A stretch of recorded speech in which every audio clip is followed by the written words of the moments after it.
Murakoze bene data bakundwa badukurikiye kuri iyi chaîne yacu. Imana ibamugisha cyane kandi ubuntu bw'Imana bukomeze kubana namwe. Imana ikomeze kubarinda. Ikiganza cyayo cyiza gikomeze kuba ku buzima bwanyu. Ubuntu bwayo bukomeze kubabaho. Gufashwa n'umwuka wera biduhoreho twese. Tudatinze rero ndashaka kugira ngo twinjire mu ijambo ry'Imana yashyize ku mutima uyu munsi. Ijambo rivuga ko ku nyungu ziruta izindi mu buzima bwa buri muntu. Inyungu iruta izindi zose ku buzima bw'umuntu. Imana yandemye, Imana yakuremye, tugomba kubaho ku buzima bukora ibintu by'umumaro, bukora ibintu bifite inyungu. Imana yaturemye turi abantu bagomba gukora ibintu bifite inyungu. Ibintu bifitiye inyungu, ibintu bigufitiye inyungu, buri muntu wese agomba kubaho akora ibintu bifite umumaro. Umuntu iyo Imana itaturema, itabona ko twagomba gukora ibintu by'akamaro, ntabwo ajya kuturema. Imana yaremye ibintu byose yaremye bifite akamaro. Ikintu cyose Imana yaremye gifite akamaro. Niba buri kintu cyose gifite akamaro, umuntu waremwe mu ishusho y'Imana afite akamaro karenze ak'ibindi byose. Niyo mpamvu rero bidusaba ko tubanza tukareba ese ni iyihe nyungu ikomeye iruta izindi, kuko muri ubu buzima tukorera inyungu nyinshi, tugera ku nyungu zitandukanye, ariko hari inyungu iruta izindi zose buri muntu wese yagombye guharanira kugeraho. Akavuga ati nzabaho imyaka 100, nzabaho imyaka 85, nzabaho imyaka 70, ariko imyaka nzabaho iyo ari yo yose, inyungu zose nzaba naragezeho nyinshi zigize, ariko iyi nyungu tugiye kuganiraho, iyo nyungu igomba kutazagucika mu nyungu zose uzaba warakoze, kuko ni izisumbye ni izisumbuye zose. Imana rero ikunda abantu bakora ibintu bifite inyungu. Ikunda abantu bakora ibintu kandi usibye n'inyungu ziciriritse bakora ibintu bifite inyungu iruta izindi, ariyo iyi nyungu tugiye kuganiraho. Ikizabikwereka nuko uzabona ivuga ngo njyewe no kugira ngo ukore ibigufitiye inyungu mbigiramo uruhare, kandi nkanamanuka nkaza nkabikwigisha kugira ngo ukore ibigufitiye inyungu. Ibyo ngibyo turabisanga muri Yesaya 48 umurongo wa 17, aho Imana ivuga ngo Uwiteka umucunguzi wawe, Uwera wa Isiraheli aravuga ati ni jyewe Uwiteka Imana yawe ikwigisha ibikugirira umumaro. Ni ukuvuga ngo Imana ifite inyungu zikomeye mu kukwigisha ibikugirira umumaro.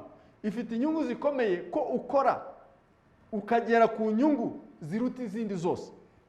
Turaza rero kugenda tureba ese ni iyihe nyungu iruta izindi zisumba izindi, ku buryo nubwo nzagera ku zindi nyungu zose muri ubu buzima nzabaho, ariko iyi nyungu iruta izindi, iyo ngiyo yose nzo ngomba kuzayihusha. Ari nabyo nkusabira mwene data, kugira ngo iyi nyungu utazigera uyitakaza, kuko yo isumbye izindi nyungu twabona izo arizo zose. So Bibiliya rero iratubwiye ngo Uwiteka Imana ngo kubera uburyo akunda ko dukora ibintu bidufitiye inyungu, ngo araza akanatwigisha ngo ni njye Uwiteka Imana yawe ikwigisha ibikugirira akamaro. Ni ukuvuga ngo aramanuka akanakwigisha. Mwami Imana, ndasenga mu izina rya Yesu Kristo ngo umuntu udukurikiranye amanywa ya none, mu izina rya Yesu Kristo, wifuza gukora iby'umumaro mu buzima bwe, wifuza gukora iby'akamaro ku muryango we, wifuza gukora iby'akamaro mu gihugu cye, wifuza gukora iby'akamaro muri byose akora mu murimo wawe mu bwami bwawe, umwigishe nk'uko ijambo ryawe ritubwiye, kuko ni isezerano waduhaye ngo uratwigisha gukora iby'akamaro. Ndasenga Mwami kugira ngo udufashe, kugira ngo duhore dukora iby'umumaro, utwigishe kugenda ibitari iby'umumaro tubivamo, ahubwo dukora iby'umumaro waturemeye. God,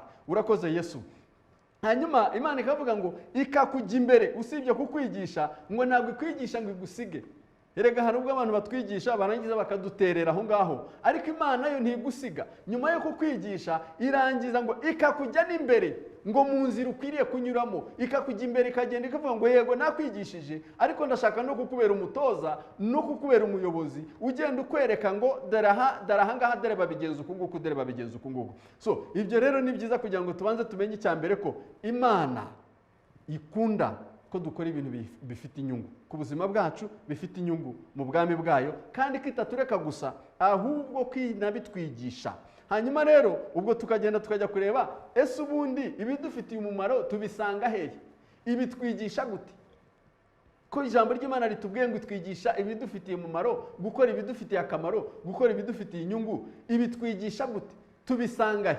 kuko ubundi umuntu iyo ashaka kwiga ubwenge ajya mu ishuri, akajya muri kaminuza, akajya kuri minerval, agakora iki. Ariko ubu bwenge, iyi nyungu iruta izindi, iyo tugiye kuyiga Imana yitwigisha idusanze, cyangwa tuyisanga hehe? Nta handi tuyisanga rero, ni muri Timoteyo wa 2 ibice ni 3 umurongo wa 16. ubwo nta handi ni mu ijambo ryayo, ahantu Bibiliya ivuga ngo ibyanditswe byera byose byahumetswe n'Imana kandi bigira umumaro bifite, ngo nuwo kwigisha umuntu no kumwemeza ibyaha bye no kumutunganya rwose no kumuhanira gukiranuka. Haleluya, Imana ishimwe cyane. So Bibiliya ahangaha rero twereka ko nta handi twakwigira iby'umumaro, nta handi twakwigira ibidufitiye agaciro, nta handi twakwigira iby'inyungu ziruta izindi. Ahantu honyine twabisanga ni mu ijambo ry'Imana. Niyo mpamvu nshaka kugira ngo mbakangurire, ndamahamagarire kugira ngo dukurikiranire ijambo ry'Imana, kuko turaza kurisoza tumaze kwiga neza ahantu hari inyungu iruta izindi nyungu zose twakwigira tugira.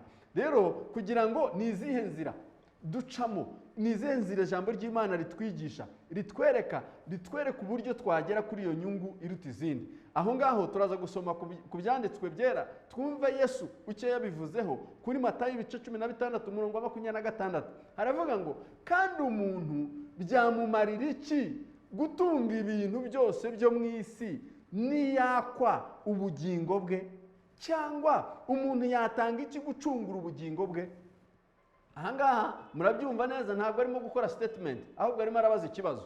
Rero ni ukuvuga ngo iki kibazo utaragisubiza ntabwo wamenya inzira wanyuramo zo kugira ngo ugere ku nyungu iruta izindi. Kuko Yesu arimo arabaza ngo umuntu byamumarira iki gutunga ibintu byose byo mu isi niyaka ubugingo bwe?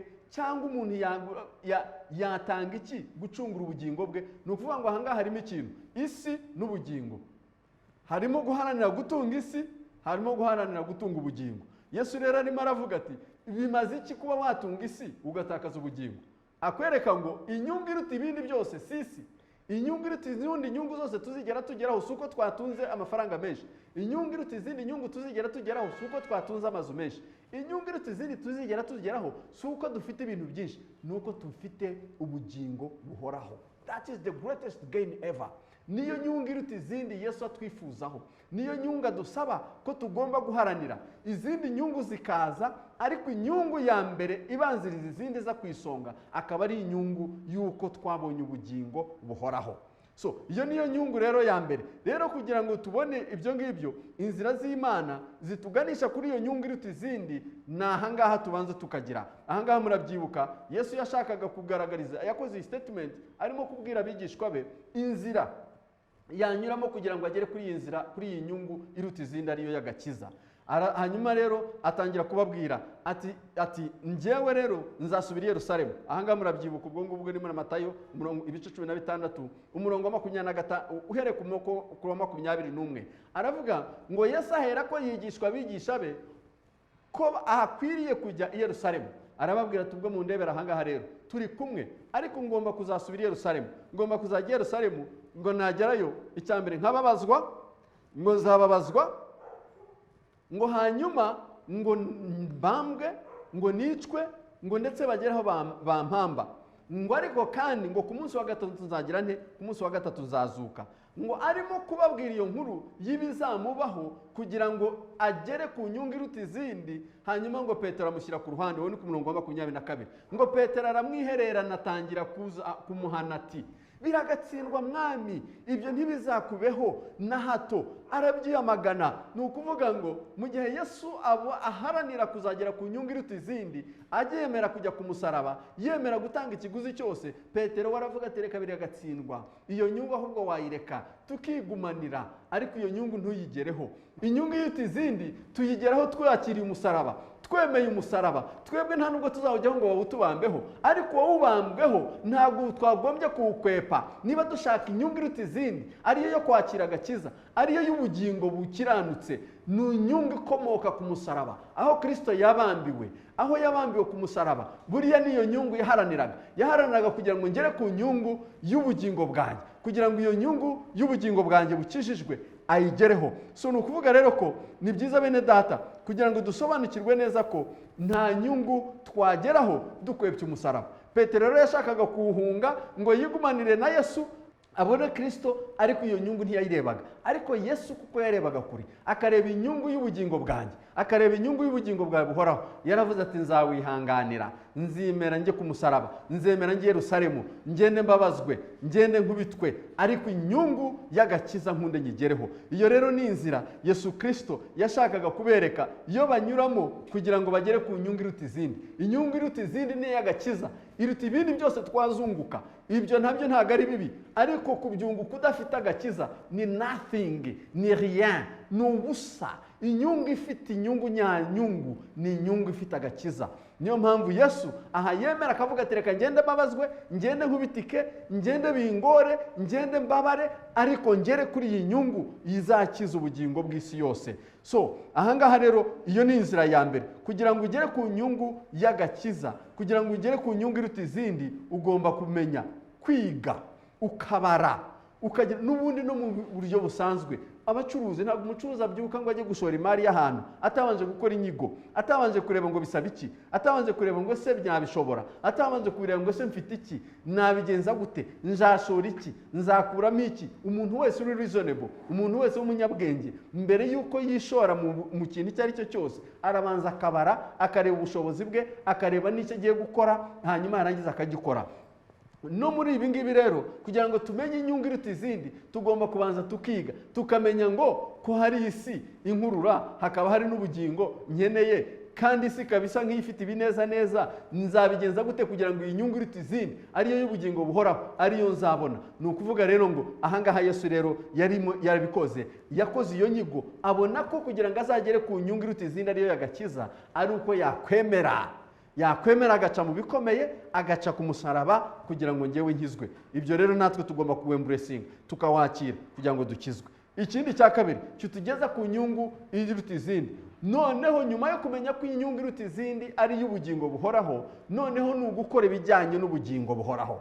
Ni ugukora ibijyanye n'ubugingo buhoraho. Nta kubimenya ni ikintu kimwe, ariko gukora ibijyanye n'ubugingo buhoraho ni ikindi, bidusaba no kubishyira mu bikorwa. Niyo mpamvu Yesu ntabwo yabivuze mu magambo gusa, ahubwo yabanye nabyo, yanyuze muri ubwo buzima, yageze aho abyigisha, ariko ho kubyigisha none hajya ahantu bijya muri practice, ahura nabyo akabigira mu bikorwa. Murabyibuka ari ku musozi, Bibiliya iravuga muri Matayo ibice ari mu butayu, ibice 4 umurongo wa 8 n'umurongo wa 9, igihe Satani yamuzamuraga ku musozi ngo akamwereka isi, yarangiza akamubwira ati isi wayibonye, ati wabonye icyubahiro cyayo, ati ikikeneye ni kimwe. Aho ngaho wenda twahasoma umwanzi ku murongo wa 8 ngo umwanzi arongera amujyana ku mpinga y'umusozi. Kandi imagine amujyana ku mpinga y'umusozi muremure cyane ahitegeye, ngo kugira ngo amwereke isi, ngo amwereke ubwami bwose bwo mu isi, ngo n'ubwiza bwabwo. Bivuze ngo ubwami bw'isi bugira ubwiza bwabwo. Iyo rero utazi ubwiza bw'ubugingo, utwarwa n'ubwiza bw'isi. Ubwiza bw'isi bukagutwara kubera ko utamenya ubwiza bw'ubugingo. So ahangaha rero turabona Satani azamura Yesu. Niba Satani atinyuka Yesu akamuzamura ku mpinga y'umusozi kugira ngo amwereke ubwiza bw'isi, ntabwo usonewe mwene data, ntabwo nsonewe. Natwe Satani yatwataka, natwe yatuzamura ahirengeye, natwe yadushyira ku gasozi kugira ngo turebe ubwiza bw'isi, hanyuma narangiza tubwira ati wabubonye, hanyuma umubwira uti yenda bubonye, ati rero icyo usabwa ni kimwe, uti ni iki, ati ni ugupfukama gusa ukandamye, ubundi biriya byiza byose maze kukwereka ukabura bibonye. So ariko Yesu umwami wacu ndamukunda cyane, kandi ni byiza kugira ngo tumushimire, kugira ngo tumukunde, duharane nawe. Bibiliya iravuga ngo aramubwira ati biriya byose ndabiguha n'upfukama ukandamya. Umva Yesu ukuntu yamusubije ku murongo wa 10, yewe yaramubwiye ngo, Yesu aramubwira ati genda Satani, kuko handitswe ngo uramye Uwiteka Imana yawe aba ari ukorera yonyine. Ni byiza ko nawe mwene data, ndasenga mu izina rya Yesu Kristo ngo Imana iguhe imbaraga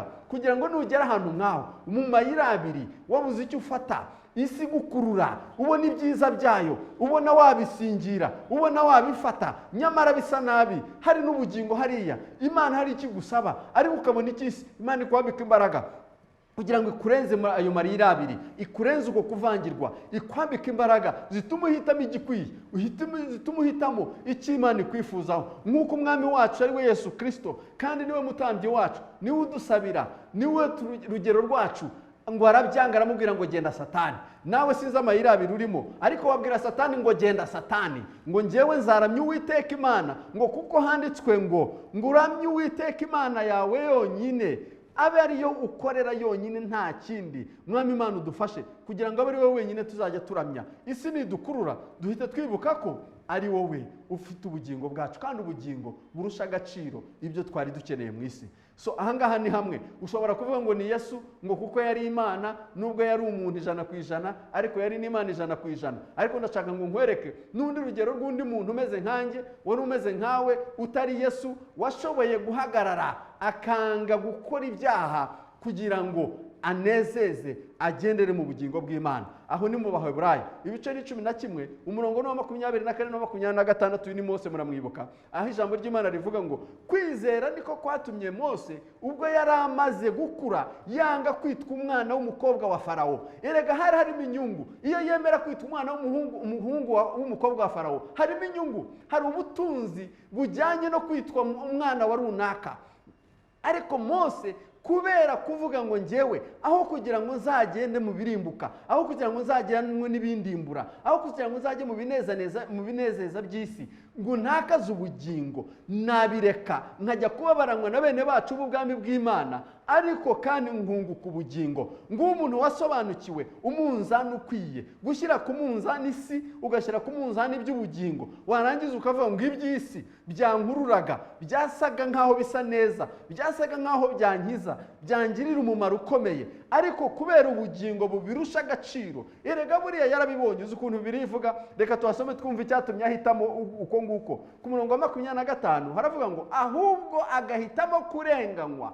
Can you imagine? Ahitamo kurenganywa n'ubwoko bw'Imana, abirutisha kumara. Umva icyo yabirutishije. Ibu ni umugabo ufite umunzani ukora, ufite umunzani muzima, uzi gushyira ku munzani ukwiye w'ubumana. Imana iduteremo icyo gipimo, tujye tumenya ibikwiye by'Imana, aba ari byo duha agaciro. Kuko uno mugabo ngo yabonye kugira ngo ajye kunezerwa kwa Farawo, ngo abirutisha kumara umwanya, aho kugira ngo amare umwanya yishimira ibinezeza by'ibyaha, kuko yatekereje yuko gutukwa bamuhora Kristo ari ubutunzi buruta ubwo Abanyegiputa babitse bwose. Can you imagine? Ngo yabonye ubutunzi bw'Abanyegiputa babitse bwose, abona ubutunzi muri Kristo Yesu, ashyira ku munzani aravuga ati gutunga Kristo burandutira umutunzi bw'Abanyamisiri bwose. Ngo kuko yatumbiraga, umva icyo yaratumbiriye, ngo yaratumbiriye ingororano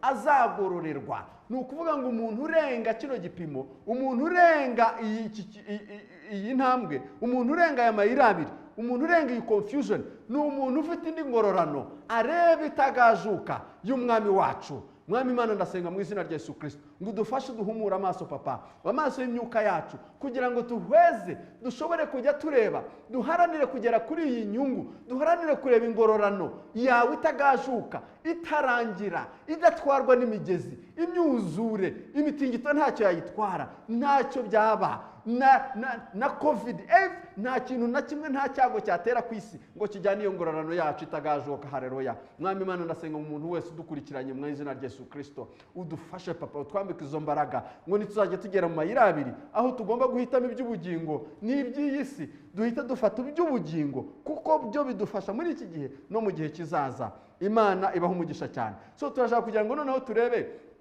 ese ni kubera iki iby'ubugingo birusha ibindi agaciro, iby'isi agaciro?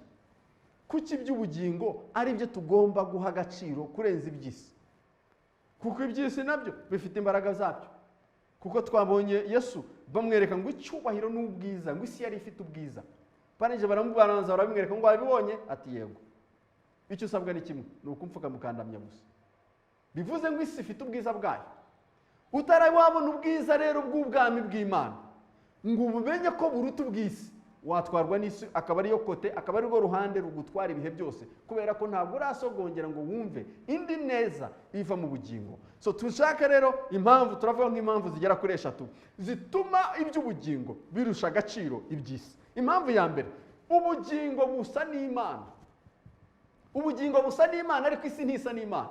Isi yaremwe n'Imana, ni ikiremwa cy'Imana, ariko ntabwo isa n'Imana. Ubugingo buba muri nge, ubugingo buba muri wowe, ubugingo buba mu muntu, ariko mu muntu niho hasa n'Imana, ntabwo isi isa n'Imana. Ibyo rero ni cyiza kugira ngo umuntu abimenye, amenye mu itangiro. Murabyibuka igice cya mbere umurongo wa 26 na 27, igihe Imana yaravugaga ngo reka tureme umuntu agira ishusho yacu ase natwe, ngo rangije ngo iramurema, ngo kandi umugabo n'umugore ngo niko yabaremye basa n'Imana. Ariko iyo ugiye kureba umugabo n'umugore ntabwo dusa, turi abana b'Imana ariko ntabwo dusa. Ntabwo bivuze ngo niba rero twembi tudasa ubusanzwe mu fizikale tudasa, ariko Bibiliya ikabivuga ngo dusa n'Imana, ni ukuvuga ngo hari igisa n'Imana duhuriraho kiri muri twebwe, kiri mu mugabo, kiri mu mugore, gisa n'Imana. Icyo nta kindi n'ikitwa ubugingo buri mu muntu uwo ari we wese. Icyo ubwo bugingo umuzungu arabufite, umushinwa arabufite, umunyarwanda arabufite, umuntu uwo ari we wese arabufite. Nubwo fizikale tudasa twese, ariko muri twebwe dufite umwuka, uwo nguwo usa n'Imana, uwo nguwo niwo Mana, niwo bumana buba muri twebwe. Uwo rero Bibiliya iravuga ngo ubwo nibwo busa n'Imana kurenza ibindi byose twaharanira.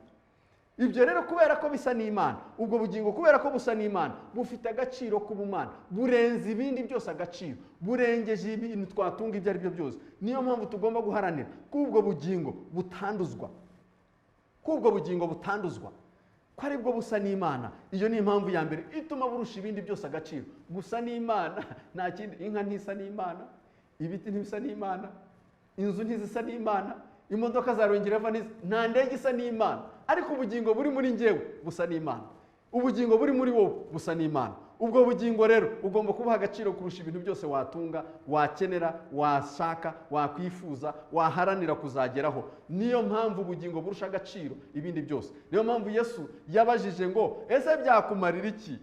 Byatumarira iki gutunga iby'isi byose? Kandi ubusanzwe nta muntu watunga isi yose.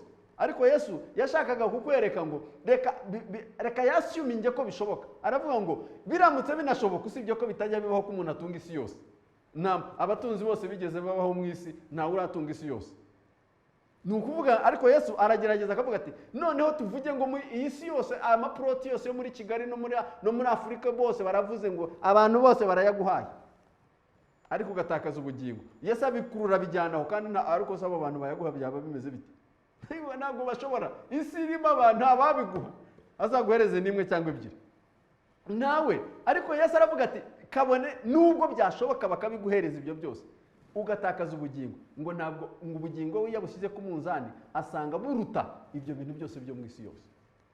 So bikwereka rero ngo Yesu abuha agaciro kubera ko busa n'Imana. Ubugingo buri muri nge, ubugingo buri muri wowe, Yesu abuha agaciro. Imana ibuha agaciro kurusha ibintu byose n'ubutunzi bwose n'isi yose. Icyo ni point number 1 ituma ubugingo burusha ibindi byose agaciro, ituma tugomba kubwitaho kurusha ibindi byose, tukabanza tukabutunga, ibindi bikaza bibusanga. Ntitubibanze ngo tujye mu byaha ngo tubone ibindi hanyuma ubugingo tubusige. Ubugingo imbere hanyuma ibindi nyuma, bize birikurikirana ari ama escort bibuherekeje, aho kugira ngo buherekeze ibindi, ahubwo ari byo biza bibuherekeje. Ikindi cya kabiri gituma ubugingo burusha ibindi byose agaciro, nuko ubugingo nibwo buzahoraho. Nta kindi kintu kuri iyi si kizahoraho, nta butunzi buzahoraho, nta kintu kuri iyi si, n'iyi si ubwayo ntizahoraho. Ariko ubugingo buri muri njyewe, ubugingo buri muri wowe buzahoraho. So ikintu kizahoraho tugomba kugiha agaciro, kuko cyo kizahoraho kandi ibindi ntabwo bizahoraho. Bibiliya ivuga ngo iki muri Petero wa 2 ibice ni 3 umurongo ni uwa 10 ngo ariko umunsi w'umwami wacu azaza nk'umujura. Hari umunsi umwami wacu azaza, kandi ngo azaza atunguranye nk'umujura. Ubwo rero ibintu bizaba bigiye gusobanuka uwo munsi. Igihoraho n'ikidahoraho kizagaragara. Ariko umva ukuntu ngo bizagenda, ngo ubwo ijuru rizavaho hakaba umuriri ukomeye. Umva, ijuru niba rizavaho n'iki kindi cyasigara? Ngo maze ibyishingiro ubwo nibyo wari wishingikirijeho, ngo ibyo byose biremeshwa bikayengeshwa no gushya cyane. Uzi kuyenga ni ukuvuga ngo iyi si ishobora kuyenga in just a moment, ishobora kuyenga. Ngo isi n'imirimo iyirimo bigashirira. Ni ukuvuga ngo isi yose n'imirimo irimo bigashirira, imirimo yose irimo.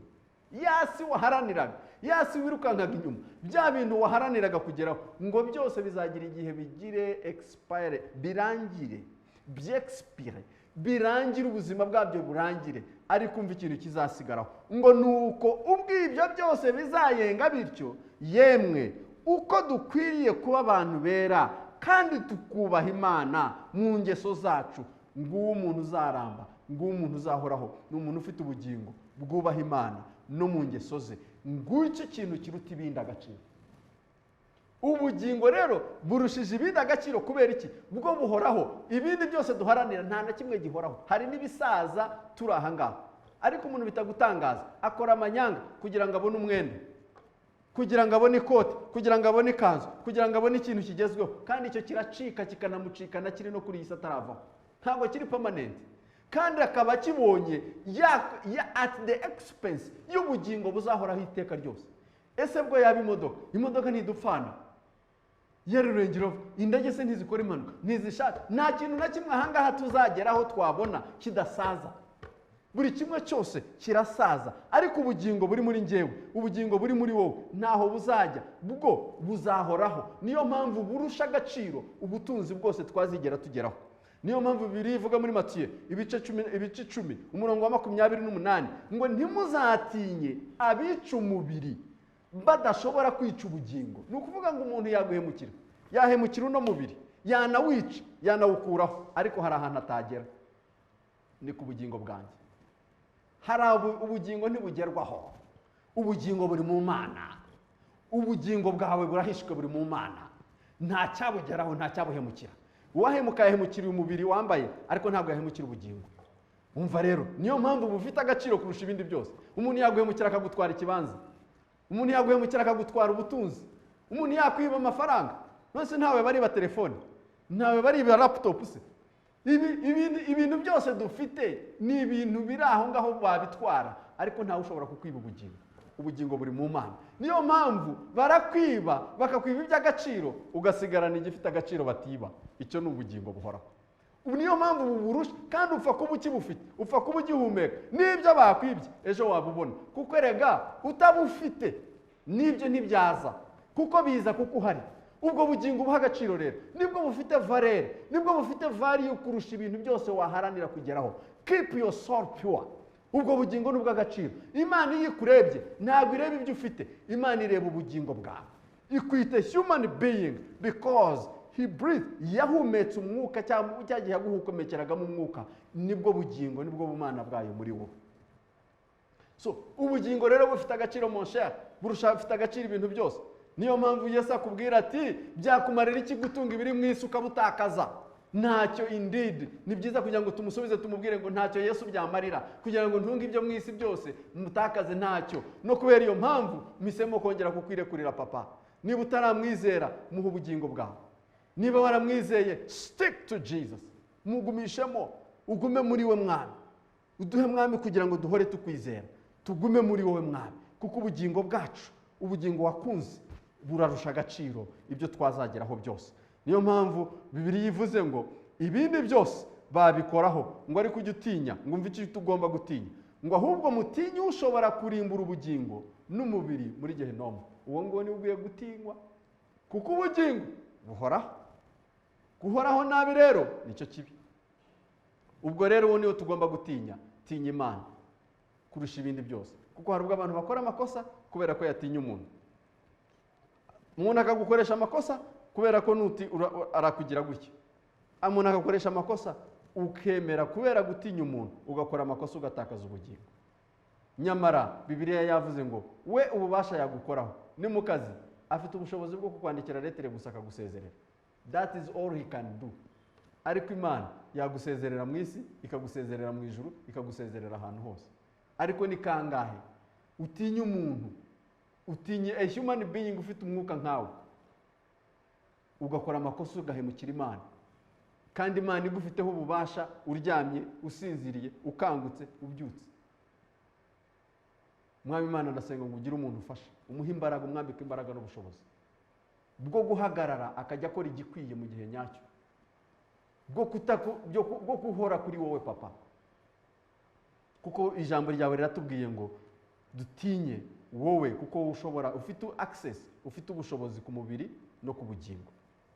Hanyuma umubwiriza akavuga ngo umukungugu uzasubira ku mukungugu. Aho ni muri 12 umubwiriza ibice 12 umurongo wa 7 ngo umukungugu uzasubira mu butaka nk'uko wahoze.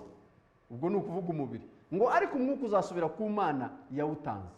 bivuze ngo umwuka we ntajya apfa, ntabwo bajya bamushyingura, ni ukuvuga ngo ahoraho. Uwo rero arusha agaciro ibindi byose, kandi murabizi ko iyo tugiye gushyingura umuntu nta kintu na kimwe amanukana, n'ibyo yakoreye byose bisigara imusozi, ariko ubugingo bwe bugasubira ku Uwiteka Imana. Ubwo se urumva ubugingo bwe atari bwo bufite agaciro kurusha ibyo yagezeho? Ndimo ndavuga ngo mwe kugera kuri byinshi se tubiharanire, nanjye mbyuka nirukanka nshaka kugira ngo mbigereho, ariko nkamenya neza ngo ibi ngibi nirukanka inyuma, icya mbere ni ubugingo bw'Imana, ubugingo bwanjye. Haranira kugira ngo ubugingo bwawe burute ibindi byose, ubushyire imbere, hanyuma ibindi bize bibusanga, aho kugira ngo ibi bifate amacuri hanyuma ubure ubugingo ngo ubone biriya. Ntacyo byakumarira, kuko hari aho bitagukiza, ntaho birenga. Biduhita icye, bikaduha uko tugenda, bikaduha uko turyama, ariko birangirira ahangaha. Hirya yaho nta kindi gikora. Ubugingo nibwo buturenza byose. Ikindi ari nacyo ngira ngo cya nyuma, nuko ubugingo burusha agaciro ibindi byose kubera ikiguzi byasabye kugira ngo bucungurwe. Erega ubugingo bwaracunguwe, ubugingo bwacu bwaracunguwe, kandi nta kindi kiguzi cyashoboraga gutanga, nta mubare w'amafaranga, nta mubare w'izahabu, nta mubare w'ubutunzi washobora gutangwa kugira ngo ubugingo bwanjye cyangwa ubwawe bucungurwe. Ibyo rero ubwabyo bihesha ubugingo, bihesha ubuzima bwacu agaciro karenze ibintu byose, kuko byose ubiteranyije muri iyi si n'iyo babiguha ntabwo byashoboraga kuducungura. Umva rero icyaducunguye, twacunguwe n'amaraso y'umwana w'intama ari we Kristo Yesu. Ibindi byose bajya mu isoko bakabigura. Umunyarwanda yaravuze ngo n'Nyagasambu rirarema, ni ukuvuga ngo ubwo yabiburiye mu isoko rimwe, agiye ahandi bishaka gusobanura ngo icyo uburiye hamwe wakibonera ahandi, ariko ubugingo nta handi wabubonera, only in Jesus Christ. Ntabwo wabuburira hano, ntabwo wabuburira muri Yesu ngo uvuge ngo ndajya kubukura ahandi, only in Jesus Christ. Ibyo rero bituma buhabwa agaciro kurenza ibindi byose, kuko ibindi byose wabikura ahandi, ibindi byose nta hantu utabikura, ariko ubugingo bwo bubonerwa muri Kristo Yesu. So ibyo rero bituma tugomba kwita ku by'ubugingo kurenza ibindi bintu ibyo ari byo byose twatekereza. Reka rero dusome wumve Petero wa mbere igice cya mbere umurongo wa 18 ukuntu avuga. Aravuga ngo kuko muzi yuko ibyo mwacungujwe, mwumve icyo mwacungujwe icyo ari cyo, ngo muve mu ngeso zanyu zitagira umumaro mwatojwe na basogokuruza banyu, atari ibyangirika. Umva, ntabwo twacungujwe n'ibintu byangirika. Erega bino bintu bimwe isi byose birangirika. Ibintu byangizwa, haza umushyitsi ukabyangiza, hakaza imvura ikabyangiza. Ngo ibyo rero, ibyo byangirika si byo byaducunguye. Umva ikintu cyaducunguye, ngo atanga n'urugero rw'ibyo ari byo, ngo atari ibyangirika, ngo nk'ifeza cyangwa izahabu. Ariko murabizi ko muri iyi si umuntu iyo afite izahabu aba ari umukungu ukomeye cyane. Ariko Bibiliya iravuga ngo icyatanzwe kugira ngo ubuzima bwacu bucungurwe ntabwo ari izahabu, ngo kirenze izahabu, ngo ahubwo mwacunguzwa amaraso y'igiciro cyinshi, kuko izahabu ntabwo yashoboraga gucungura ubugingo bwacu. Only the blood of the Lamb of Jesus Christ niyo yacunguye ubuzima bwacu. Ngo amaraso y'igiciro cyinshi, ngo nk'ay'umwana w'intama utagira inenge, ngo cyangwa ibara ariyo Kristo. Ngiki kintu cyaducunguye, ngiki gituma ubugingo bwacu buruta ibintu byose byo muri iyi si. Twacungujwe, nta kintu na kimwe muri iyi si cyaducungura, only Jesus Christ. Ngana ku musozo rero, ndashaka kugira ngo mbasabe kandi dushimira n'Imana ubwo bugingo bukomeye uko nguko, burenze uko nguko, burusha agaciro, kuko hari umuntu agabara akavuga ati ngewe ntacyo ngira, ntacyo ngize gute. Ariko ndashaka kubwira ngo ubwo bugingo burusha ibintu byose agaciro buri muri wowe, buri mu muntu uwo ari we wese. Ntabwo buri muri Amerika, ntabwo buri mu mujyi, ntabwo buri mu cyaro, ntabwo buri ahantu hahambaye, buri muri wowe. Ushobora kwireba ukiyita muto, ariko ubwo bugingo buruta ibintu byose. Buri muntu wese, umutoya, uwize, uri hehe, utarize, umugufi bose barabufite equal access. Ngiki Imana ikintu igidukorera gihambaye. Imana idukorera ibitangaza, ikaguha ikintu isi yose itagura, yarangiza ikagishyira mu muntu, kugira ngo tutazagira icyo twifashisha, ngo ejo umuntu atazavuga ati njyewe urabona sinabonye visa, njyewe urabona nta mafaranga nagize, njyewe urabona sinize amashuri menshi, njyewe urabona yarakiduhaye. That precious soul, everyone has access on it. Ubwo bwose Imana muri ako gaciro kabwo bwose buri muri urabufite. Ari nayo mpamvu ari byiza kugira ngo tubuhindure. Urabufite kandi ufite n'uruhare mu kubuhindura. Niyo mpamvu buri umuntu ashatse yahinduka. Umuntu ashatse yakizwa, yashaka yanagwa uwakijijwe. Bivuze ngo Imana yaduhaye ibintu by'agaciro bikomeye. Ariko wowe uhitemo gukizwa.